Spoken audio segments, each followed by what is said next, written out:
Greetings humans, and here and welcome back to another What If video. Today's What If video is going to be part 6 to What If Deku had Unlimited. In the last part, we went over basically everything up until the final exams arc. We'd gone over the Hero Killer arc, in which Midoriya had recruited Meihatsume because she had figured out that she had confronted Midoriya on it, and he ended up recruiting her. He always planned to, but he didn't know exactly when to. So, yeah, but Mina Ashido had heard the entire conversation that they were having. So currently she's just in a state where she knows, but she's not gonna tell anybody. Kind of like what's her face, Setsuna. Kind of like what Setsuna did.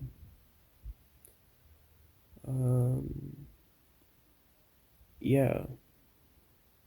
He also semi-recruited Stan, but not really. Stan is still kind of like up in the air if he's gonna join or not. But Midori is keeping watch over him just in case, if he does anything bad or does anything irrational. And that kind of goes over for the recap. So before we get into the actual what if, there's a link in the description, or there's two links in the description. One is for this playlist of this what if, so you can watch all the parts from part 0 to, well, part 6. And there will also be a link to the Discord, so you guys can join if you want to recommend ships, if you guys want to recommend what ifs, talk to other people of the channel.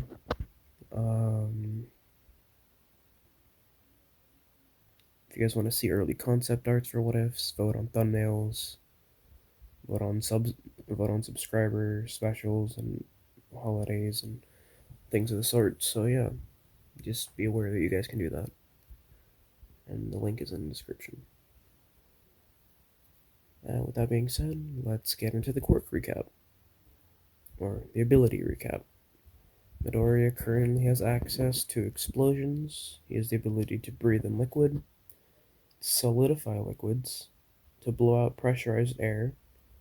He has enhanced strength, jump strength, and speed, a tracking ability, damage reduction or like shock nullification, frost touch, which allows him to freeze anything that he hits or touches.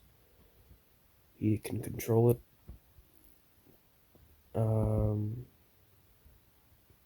He has clones. He has the ability to change his hair and eye color. He has mental attack nullification, and in the last part he had unlocked pocket dimensions. So yeah. He had unlocked the ability to open portals. One of them going into a pocket dimension, and the other one just opening to an area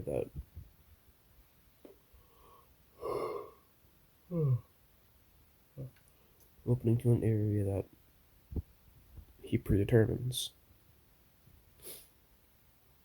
With that being said, let's get into the actual what if.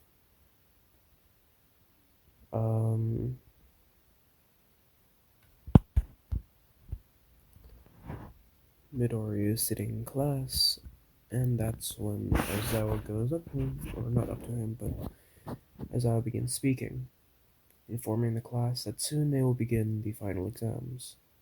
Everyone's a bit nervous and don't know what to do.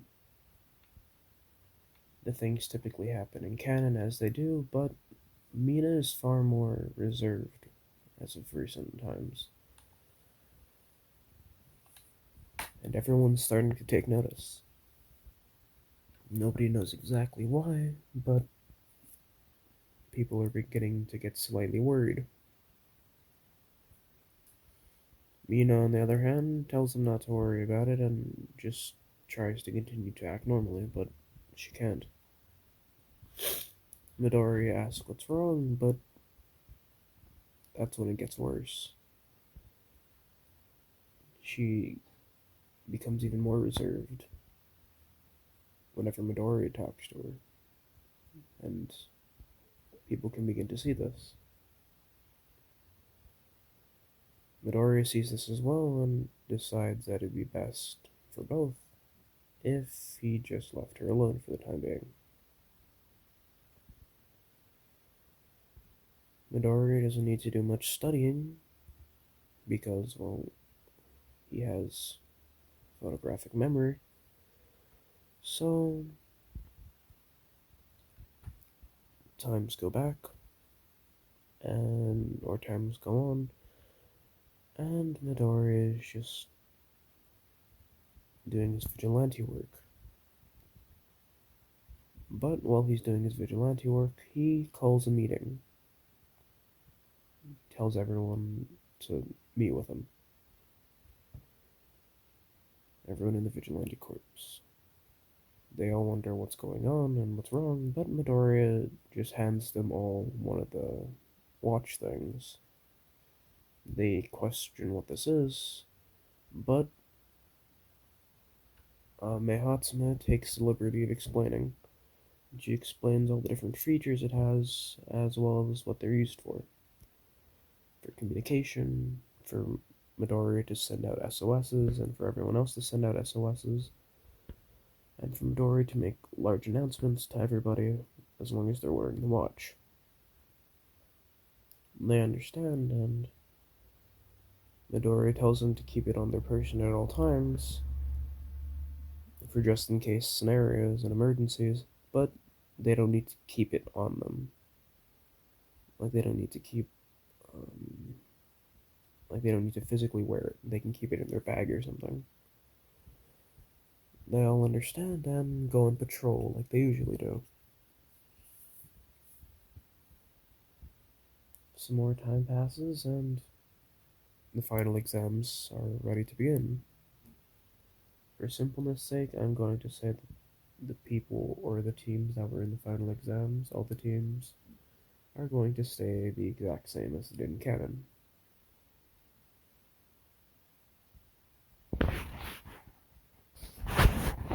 And since the teams are exactly as they are in canon, except for the one exception of Midori and Bakugo, this time being Kazuya and Bakugo, because Midori isn't here. But other than that, because of the fact that everyone is typically the same, everyone who passes in canon passes, and everyone who does not pass in canon doesn't pass here.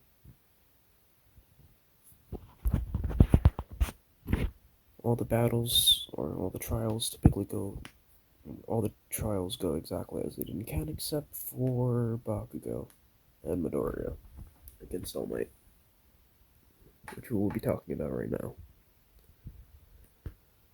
When Bakugo and Kazuya walk down to go and fight All Might, Bakugo is constantly stating that he can do it himself and that he doesn't need help.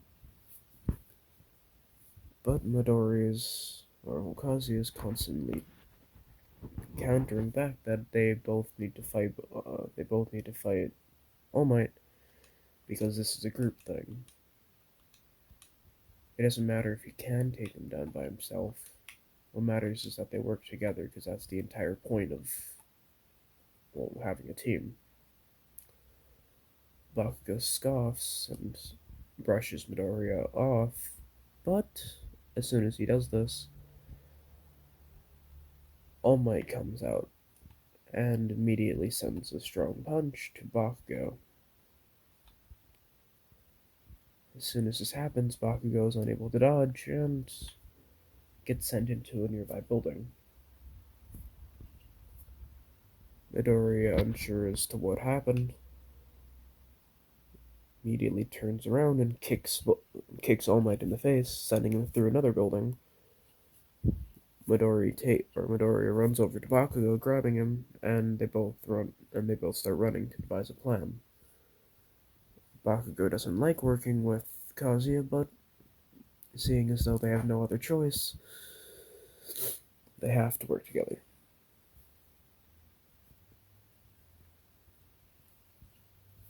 But as Bakugo and Kazuya are running and trying to devise a plan, All Might reappears behind them, like how he did in Canon, punching Bakugo, sending him down into the ground, and grabbing Midoriya and spinning him around, flinging him into a building. Midoriya rebounds from this and immediately launches himself from the building at All Might, hitting his hitting hitting All Might's weak spot. And as he does this, All Might recoils a bit, shocked that Kazuya had hit him there, despite not knowing that he had been hurt. And that's when Midoriya picks up Bakugo and they begin to fight All Might. Due to All Might being hit in his weak spot, as well as the fact that All Might has weights on, he's unable to keep up with both Kazuya and Bakugo. And as everybody's watching this, Mina just stands there, analyzing what seems to be, or analyzing the fight, until Midoriya does a specific move. This, the same move that he had done to save Mina at the, what's it called? At the USJ. The same move that Kazuya, or the same move that the Vigilante had used to save Mina at the USJ. Upon doing this, everybody just thinks of it as a typical move that Midoriya did, but Mina notices the similarities and immediately has no doubt in her mind that what she heard before was completely and totally the truth. She stands there in awe, not knowing what to say or what to do, and everyone begins questioning why she is looking like that, but she brushes it off, stating that it's for nothing, or that it's no reason, and that it's just impressive that they're holding their own against All Might. People start agreeing, but that's when Midoriya and Bakugo notice that they're getting really tired fighting All Might, and they don't know how much longer they can keep this up. Understanding this, Midoriya or Midoriya goes to attack All Might and hit him on the face, and All Might blocks. But as soon as he does this, Bakugo sends an explosion onto All Might, knocking him back, which All Might obviously can't block because he's already preoccupied trying to block Midoriya. All Might quickly moves his blocking stance to go and block the explosion, but as he does this, Midoriya sends a punch to All Might's face. And as he does this, All Might is sent flying back into a building. Using this opportunity, both he and Bakugo run out of the building, or not run out of the building, run out of the area and pass the exam. As they go back to the little area, everyone is impressed about what they had done, and yeah, typically whatever just happened afterwards happened. But after school, Mina runs up to Midoriya and begins speaking. Hey, Kazuya, I have something to tell you. Midoriya looks behind him and immediately questions what it is, and that's when Mina looks around and asks if they can walk. Midoriya is fine with such, and they begin walking. But when they're walking, Mina keeps checking around her to see if there's anybody there. Midori questions if there's something wrong, but after a little while, Mina responds, I know that you're Izuku Midoriya. I know that you're the Vigilante. Midori is immediately confused and tries to doubt the claim, but she begins speaking up again. Don't lie to me, alright? I heard you talking with me or with Mehatsume, the support course. I was going in to get my stuff or to get a new gadget made, but I'd heard I had overheard your conversation, and I had heard you recruit her. So tell me the truth. You are the Vigilante, aren't you? Midoriya exhales slightly and doesn't know what to respond with, but ultimately he just nods. Yeah, I I really gotta work on paying attention to things. Well, nothing I can do now. But you said you had known ever since I had recruited Mihatsume. If so, then why hadn't you told anyone up until, well, now when you told me?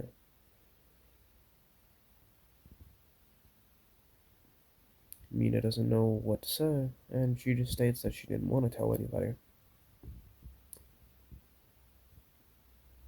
Midoriya thanks her, and immediately tells her that this actually kind of works out. Mina questions what he means, but that's when Midori does something. He opens up a portal to the side of him. Mina is extremely confused and shocked that Midori had just done this, but Midori acts as though nothing weird happened and just grabs a bag from the other side of the portal, immediately closing it behind him.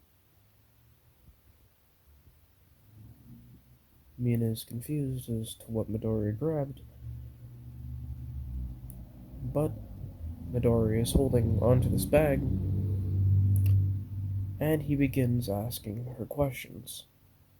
The first one being, Alright, now that you know that I'm a vigilante, would you like to join? Or rather, would you like to become a part of my cause? Mina doesn't know what to say, but that's when Midoriya understands and tells her that they can keep walking for the time being and that she doesn't need to make a decision now. Mina understands and they continue walking. And as she does, Midori explains what they do, all the different kinds of things that they do, everything of the sorts. Mina understands and doesn't know, or Mina understands and decides that it would be a good thing to join because it seems as though Midoriya is helping everyone with their studying, so that isn't an issue. And, well, everybody, or not only that, but everybody around him seems to still be alright to this point. In fact, she only knows two of the people, that being Setsuna and Meihatsume. That's just because she had overheard. Other than that, she doesn't know anybody else in the Vigilante Corps. Midoriya states that she doesn't need to make a decision now, and that if she ever does, then he can give her a call, or she can give him a call, immediately giving her his number.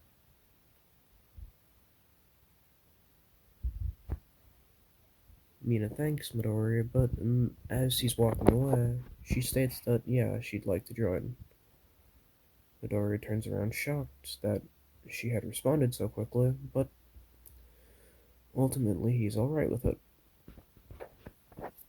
Midoriya hands the bag to Mina, and she questions what exactly is in this bag. Midoriya just goes on and explains all the different kinds of things that are in the bag, explaining the outfit, the point of the masks, or, well, the point of all the designs on the mask, as well as any physical, or as well as any weaponry that is on the actual outfit. Mina understands and asks if she can alter it if she wants, and Midoriya nods his head, stating that she can, and everything other than the mask is free to be altered, though the hoodie kind of is, um, how do you say, something that Midoriya wants to keep constant, just so it's easy.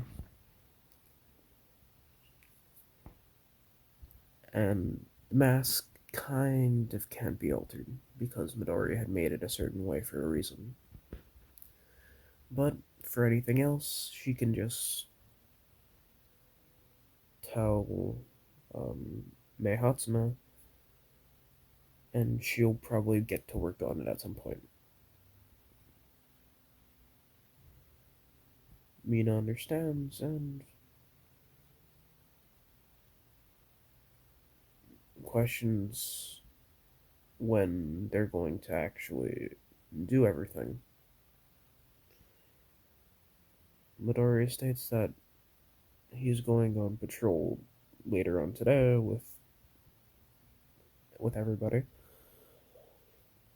So ultimately, it's later in the day, and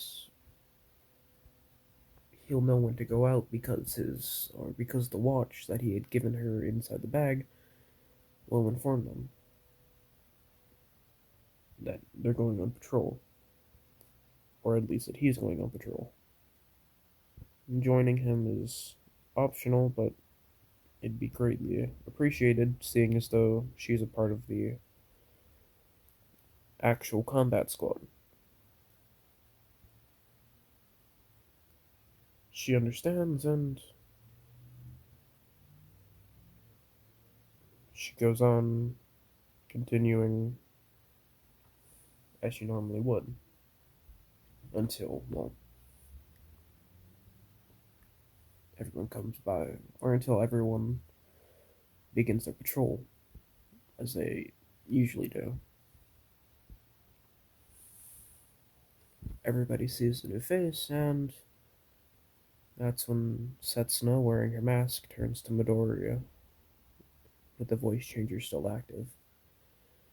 So, someone else figured it out, I'm guessing?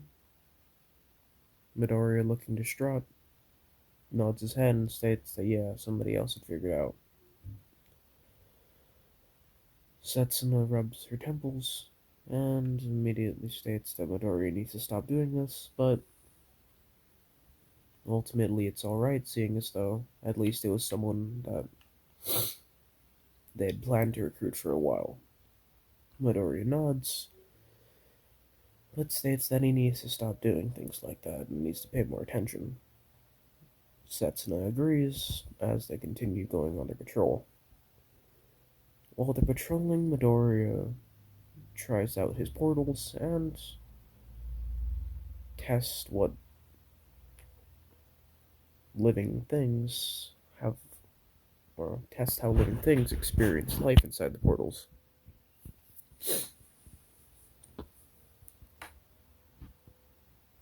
Midoriya goes in, or Midoriya makes the portal larger, and immediately steps through, closing the portal behind him to see what would happen. As Midori is in there, he notices that it's just a large void space, but ultimately nothing really happens. Midori opens the portal again, and ends up in the exact place he was before. Midori closes the portal door and immediately opens the portal again, thinking of somewhere different, and Midori is in front of that different area. Midori is surprised by this, and immediately thinks of opening the portal next to a person. So he opens the portal next to Hatsume and immediately climbs through, in which he's right next to her. Mei is surprised, seeing as though she didn't know that Midori was anywhere near, but that's when Midori is just explaining that he's doing a little bit of testing on his portal. She understands and continues her work, as Midori continues to do his. As Midori is testing all these things, he notices that he can transport living things, not only himself, but other people as well. Midori is fascinated by this and just stores a ton of things in there. Things that he might need. Food, water, his vigilante uniform, all the things like that. He also stores a couple of additional vigilante uniforms that he had made, just in case he sees people that he needs to encounter, or in case he sees people that he wants to recruit.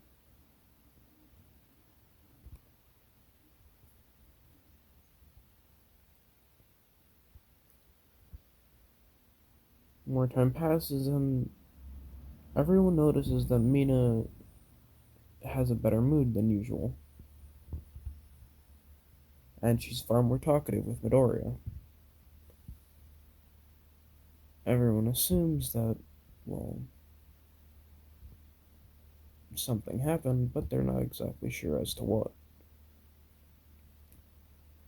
Brushing it off for now, everybody just continues to do their own thing, but that's when Aizawa comes through the door, talking about a training arc, or the forest training exams. No, the forest training. Yeah, that's what it was. As Aizawa was talking about this forest training, everyone becomes excited, and Midoriya begins thinking. Mina questions what's wrong, and that's when Midoriya states that it might be a little hard, or that's when Midoriya states in a near whisper that it might be a little hard to do his work if he's out camping. Mina understands and immediately begins thinking. You're right. Well, I suppose that's true, but it's also true that there might be things that happen there, seeing as though the USJ happened, so it might be useful for him to be there as well. And with his portals, he can kind of go anywhere he pleases. Midoriya claims that there's some truth to this as they continue talking.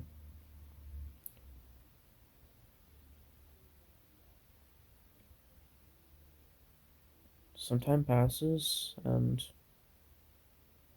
school ends for them. As the school is ending, or as school ended, Midoriya gets a call on his phone, that being from Mina. Midoriya asks what's up, but Mina just asks Midoriya if he wants to go to the pool, or he wants to go to UA's pool before before his training so that they can relax a bit.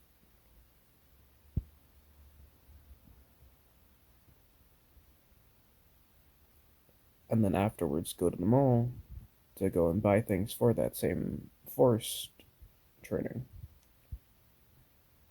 Midoriya thinks, and as he's thinking, Midoriya gets a knock on his door, immediately changing his hair to his Kazuya hair, and opens the door, in which he sees Kaminari and Mineta. Midoriya asks what they're doing at his house, and they ask Midoriya if he wants to go to the pool to go and train. Midoriya puts the phone back up to his ear and tells Mina that he'll be there shortly and that he'd love to go to the mall afterwards. As he hangs up and walks with um walks with the two of them.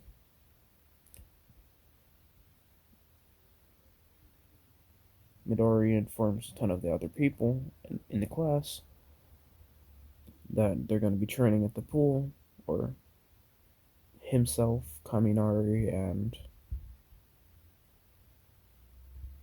Mineta will be training at the pool if they want to come over.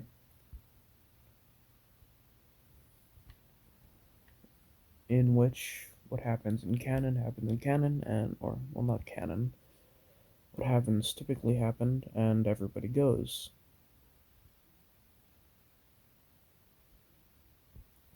What happens typically happens, and everybody goes.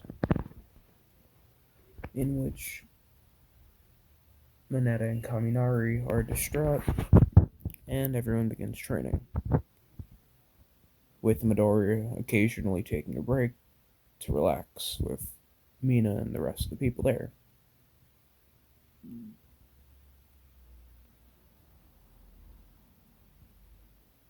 Some time goes on, and Aizawa kicks them out of the pool, as he did before.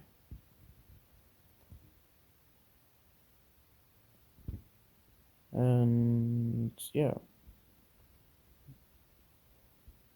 The next day they go to the mall, and Midori is just walking on by with everybody as he tells everyone that he's going to take a break. Since, well, he's a bit tired from doing his vigilante work all day and then going to the mall. Everyone understands, and Midori sits down, still in his Kazuya look, or still with his Kazuya hair. But as this happens, someone walks up behind him, holding onto his neck. This person is Tomoe Shigaraki.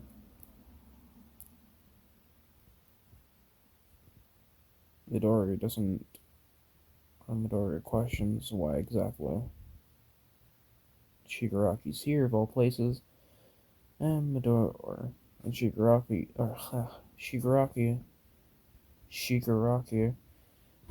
just tells Midori that he's here just as anybody else is here for, to shop around. But he and Midoriya sit down, and he begins questioning Midoriya, the same questions that he had asked in canon. Something similar happens with Mina walking by, or Mina walking over to Midoriya, and Shigaraki disappears into the crowd of people.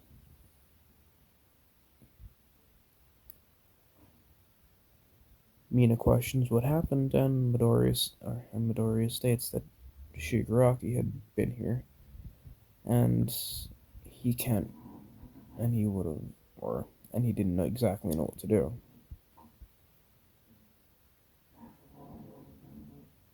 Mina is relieved that Midoriya is alright, and immediately throws him into a hug. Midori is shocked by this, but pats on Mina's back, sharing the same embrace. People see this and begin thinking that Midori is dating Mina, but Mina was just happy that Midori was safe.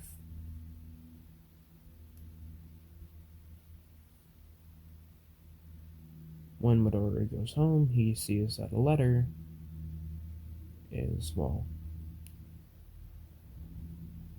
inside of his house. And as he opens it, he notices that it's 2 tickets to Island. Upon seeing this, Midoriya thinks it interesting, especially considering the fact that he had been thinking of recruiting a specific Melissa Shield. So, sorry, the video cut.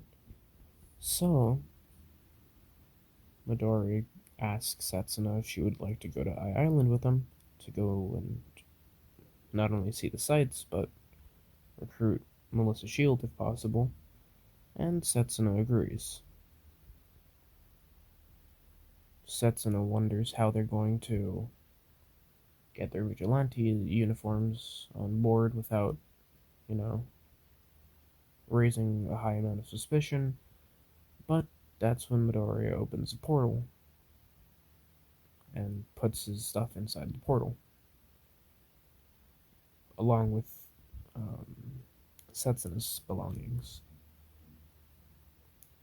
As they board the plane, they fly off to Island.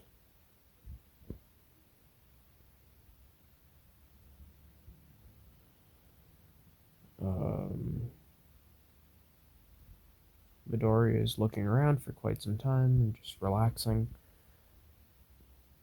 while also doing a bit of research and investigation.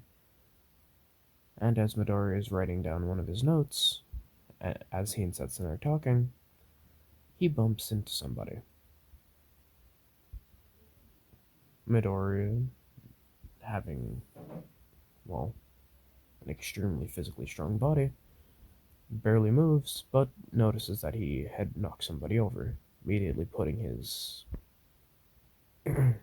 notebook and his pen into his pocket, extending his hand towards the person that he had just knocked over, apologizing. The person takes his hand and states that it's no problem, but Midori and Setsuna notice that this is Melissa Shield. Midori asks if she's Melissa Shield, and she states that she is. Midori is interested and questions what she's doing here, well, completely alone, looking so lonely. Melissa, how do you say this? She denies the fact, but ultimately Midori and Setsuna just relax with her, and they're being friendly. Some time passes and goes on as some of the people from their class see, what's it called?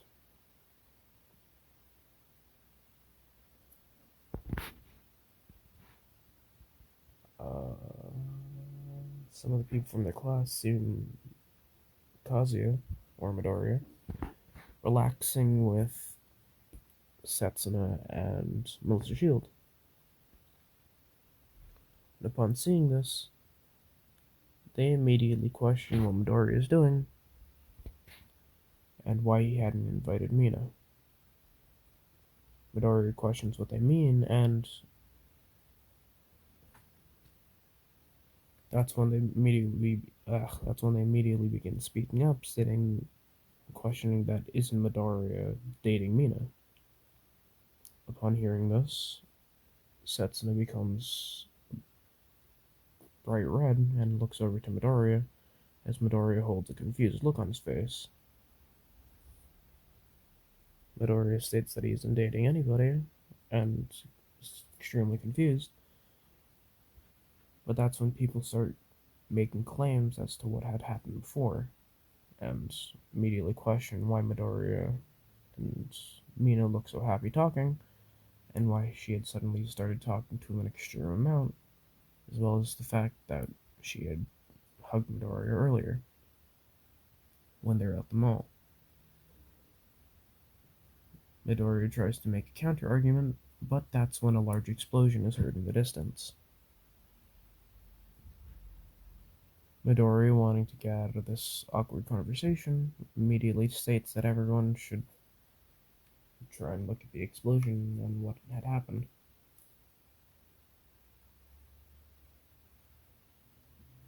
People are a bit confused at this, but ultimately agree as they walk over to where the explosion came from. As the or as this happens, they see Bakugo along with Kirishima.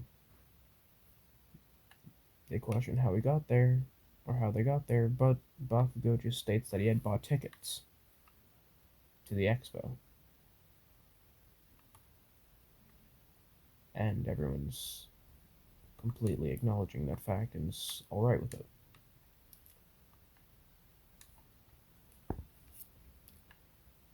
As this happens, everyone begins telling Kazuya to go and do the bot destroying course, and reluctantly, Midori does so.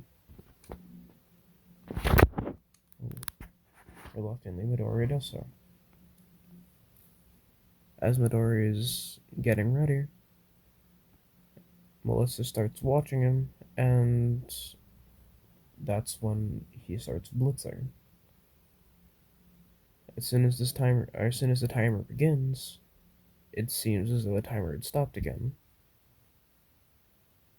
Melissa's shield is confused, but that's when she sees Midoriya standing at the top of the building, or standing at the top of the rock formation, with all the robots destroyed behind him.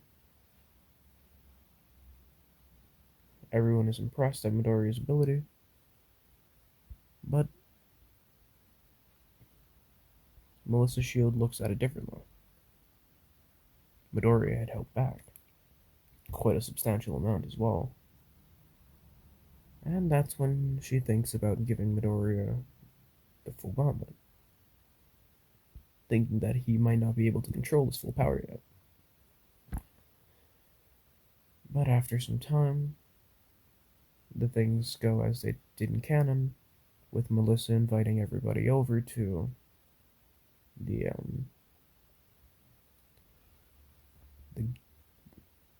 thing. I forget what it was, but that's when Melissa's shields immediately begin, or that's when Melissa invites Midoriya over so that he can see the invention that she made.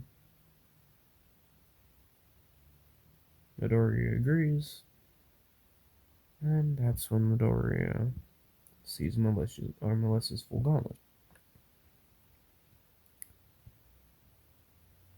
Midoriya questions what this is, and she states that this is something called a full gauntlet.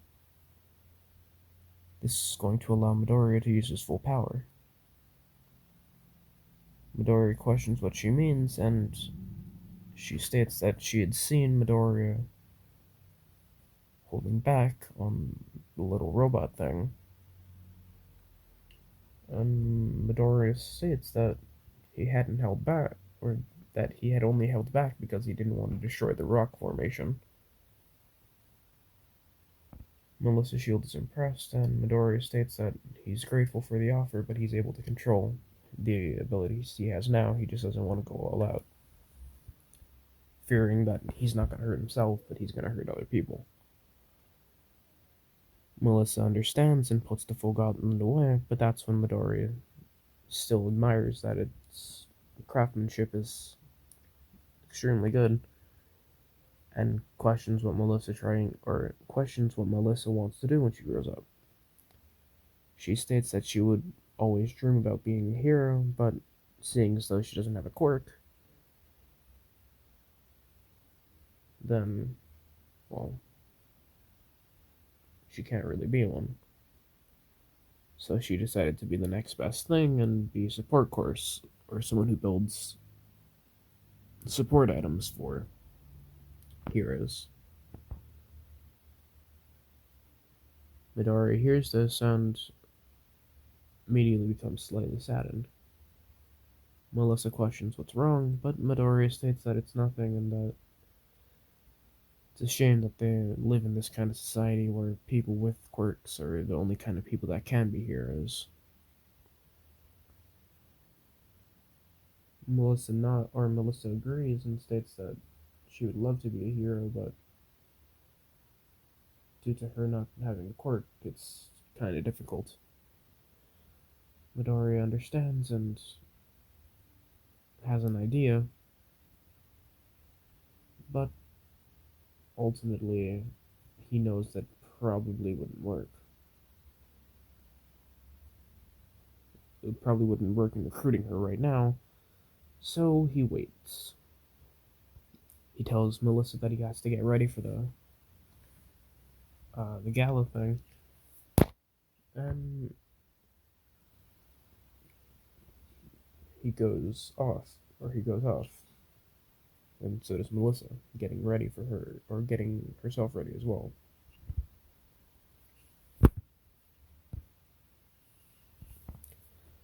Midori goes to, or Midori goes and gets ready, and as he comes back, everyone's waiting there, Setsuna included. Um, Shortly after Melissa arrives, the lockdown happens as it did in canon, and everyone begins seeing all the things, or everyone begins experiencing all the things that had happened in canon, with the villains attacking and everything of the sort. But Midoriya, knowing that this is not a good time, especially with what's happening right now, he looks over to Setsuna and Setsuna nods as well, as they both run off, stating that they're gonna, or stating that, or not stating anything and just running off. Nobody really notices that in, well, the moment, but that's when Midoriya opens his portal again and immediately pulls out both he and Setsuna's, or that's when he jumps into the portal, pulling Setsuna in, closing the portal behind him, as they both put on their vigilante uniforms and immediately jump out. Midoriya makes a clone of himself and immediately tells the clone to help with everybody. And he tells Setsuna to stick back because he's not sure if he can make a clone of her yet. But he tries and it works, seeing Midoriya make a clone of Setsuna. Both he and Setsuna are surprised, but state that Setsuna's clone should be back with the group as well. And that's when, well, Setsuna and Midoriya's clone run back to the group,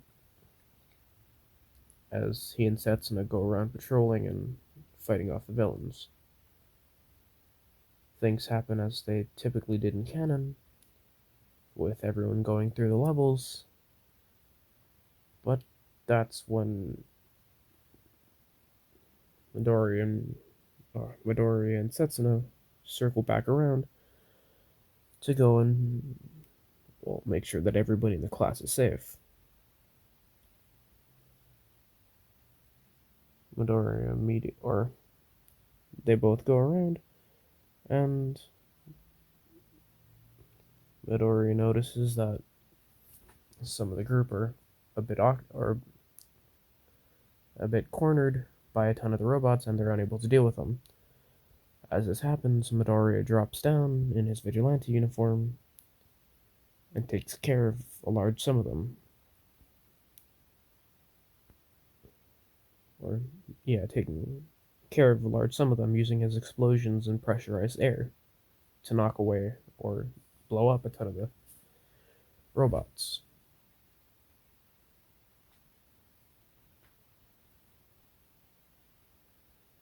Everyone is shocked that the vigilante is here, but Midoriya, using a voice changer, immediately states that there's no time in questioning how or why he's here, and immediately begins questioning why they're trying to get up. Melissa, knowing the situation is dire, tells Midoriya that she's the only one who knows how to deactivate the safety measures and to make sure that everyone's safe. Midoriya understands, and that's when he opens a portal to the side of him. Everyone's extremely confused, seeing as though Midoriya had displayed a large sum of quirks, like super strength, super speed, pressurized air, jump height, explosions, everything of the sort. And that's when Midoriya immediately questions what floor she needs to get to.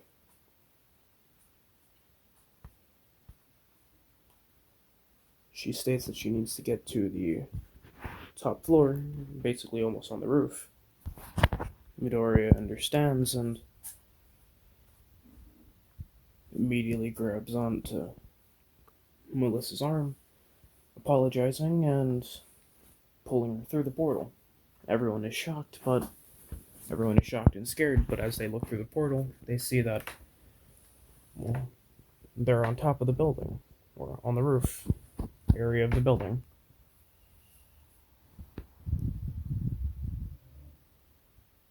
Everyone's shocked at this, and Midoriya sticks his head through the portal, stating that they need to protect everyone around and make sure that everyone's safe, and that he's got it from this point on as he closes the portal.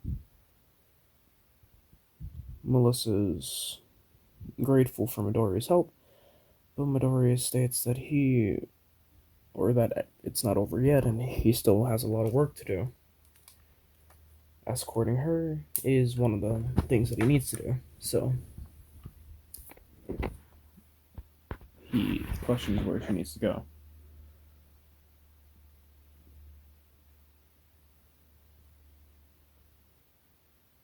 She responds and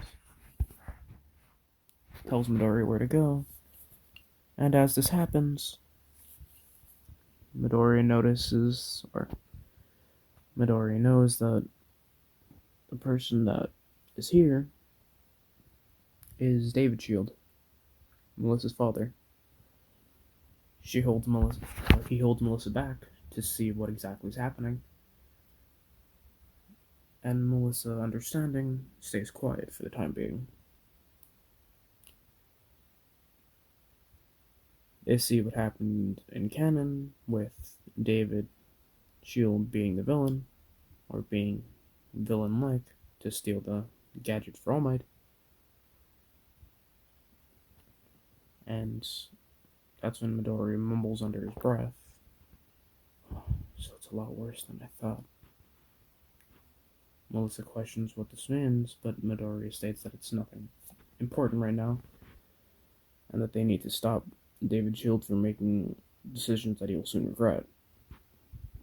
Melissa understands and agrees as they try to stop him, as the exact same thing happens in canon with people getting shot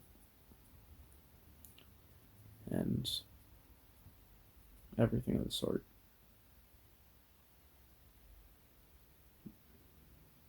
The quirk enhancer is stolen, and David Shield is held hostage as they try to fly away with the helicopter. Midoriya tells Melissa to deactivate the security systems, and he jumps off after the helicopter.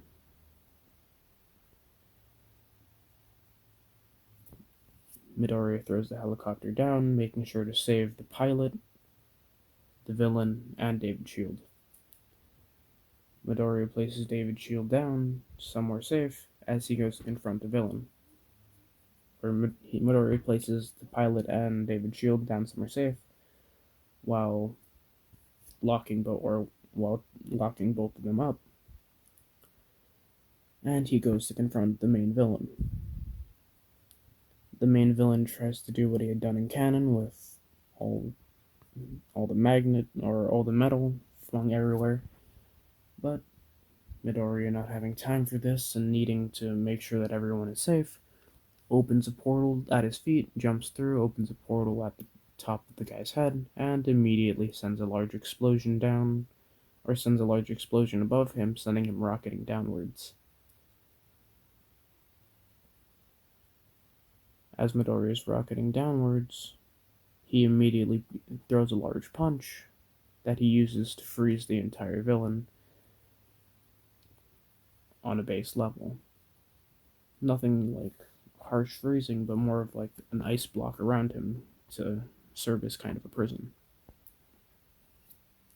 The villain is extremely upset at this, seeing as though he had been caught so easily, and that's when All Might jumps up, immediately questioning what's going on and what's happening. But as he does, All Might sees the vigilante having someone frozen in ice and is beginning to walk back to Melissa's shield. All Might, fearing the worst, immediately charges at Midoriya, but that's when Midoriya stops All Might, immediately holding All Might's attack back. Midoriya questions if All Might's insane, and All Might questions what he means. But that's when Midoriya gestures that he's right next to Melissa's shield. If he had not stopped the attack, who knows what could have happened. Not only that, but he needs to take a little bit of rest, as Midoriya gestures towards the wound on him and the smoke puffing out of him. All Might shocked that, well, he had not only done this kind of thing once, but twice, seeing as though he had done nearly the same thing at the USJ, and stops his attack. Midoriya turns back around, noticing that All Might's done attacking, and immediately asks if Melissa's alright. Melissa agrees and states that she is, but still a little shaken up. Midoriya nods, stating that kind of thing can shake someone up, especially if all of this had happened in the short span of a day. Melissa agrees, and that's when Midoriya states that he has to go, immediately waving bye to All Might, jumping through a portal.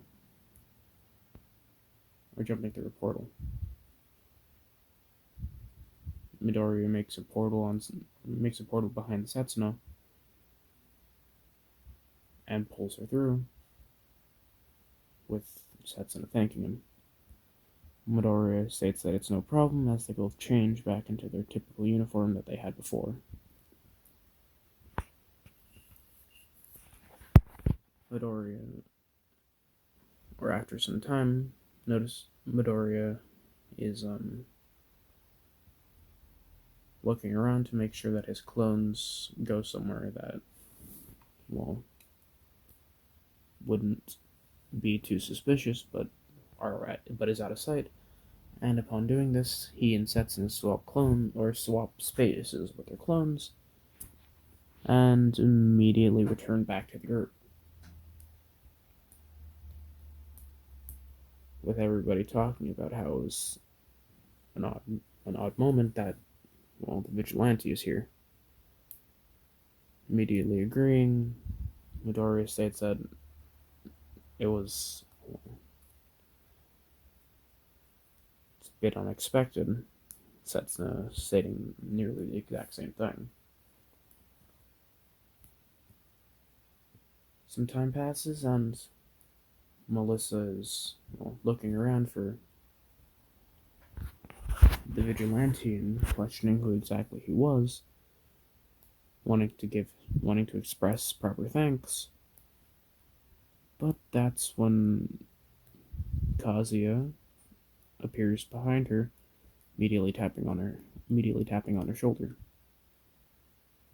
Melissa notices that Kazuya is here and immediately asks if he needs something.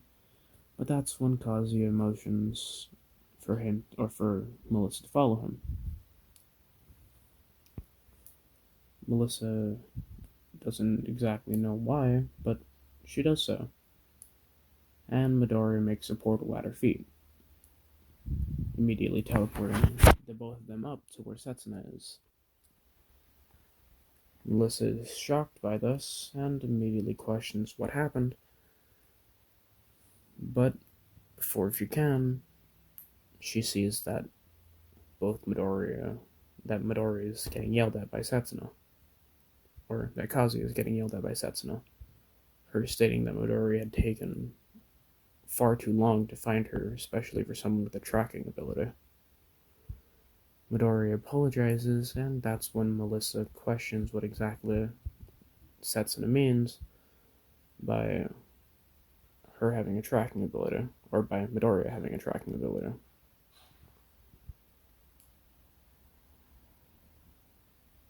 Upon having this happen, Midori remembers that she doesn't know, especially with his current hair, so Midori changes his hair and eyes back to what they typically are. Melissa is still confused, but that's when Midoriya grabs his mask out of his pocket dimension and immediately puts it on, stating that he is the Vigilante. Setsuna is shocked by this, seeing as though she had thought that she had seen him during the at two places at once, and not understanding how. Midoriya states that that's just one of his many abilities, but that's not what he's here to say. Melissa is confused as to what Midoriya means, and that's when Midoriya holds out a bag. Melissa questions what's in it, but that's when Midoriya states, Melissa, I know what you had said earlier about you wanting to be a hero, but in this society it's kind of hard, right? Melissa nods, and that's when Midoriya speaks up again. Alright, well, to tell you the truth, it doesn't matter if you have a quirk, or are quirkless, or have a weak quirk or a strong one. Anybody can be a hero if you try hard enough. What's dependent on your effectiveness as a hero isn't what's inside isn't your strength, but it's what lies in your heart. A hero can be born of nothing, and that's why I can tell you that you can be someone great. Melissa's questioning what exactly Midori means, but that's when he states, I was wondering if you would like to join the Vigilante Corps. We're a group of people who, well, as the name suggests, we are vigilantes. We fight against fake heroes, fight against villains, fight against other vigilantes who don't agree with our standards. People who aren't necessarily good people. You see, we believe that anybody can be a hero, and that everybody has a specific talent or a specific gift. You, Melissa, you have the ability to make amazing support gear. So I had thought about it, and I would like to recruit you to help us as a vigilante. Setsuna doesn't know what to say, but without giving it another moment to think, she immediately agrees, stating that she would love to be a vigilante and that she'd love to help people in every way that she can. Midoriya understands and extends his hand, stating or welcoming Melissa to the team.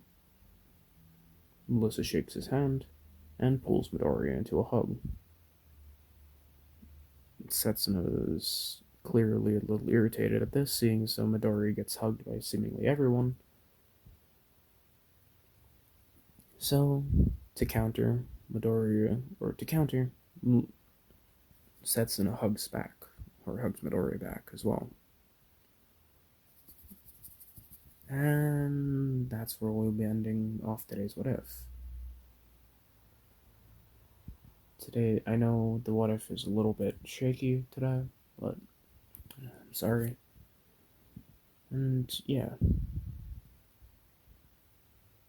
hope you guys have a good rest of the time.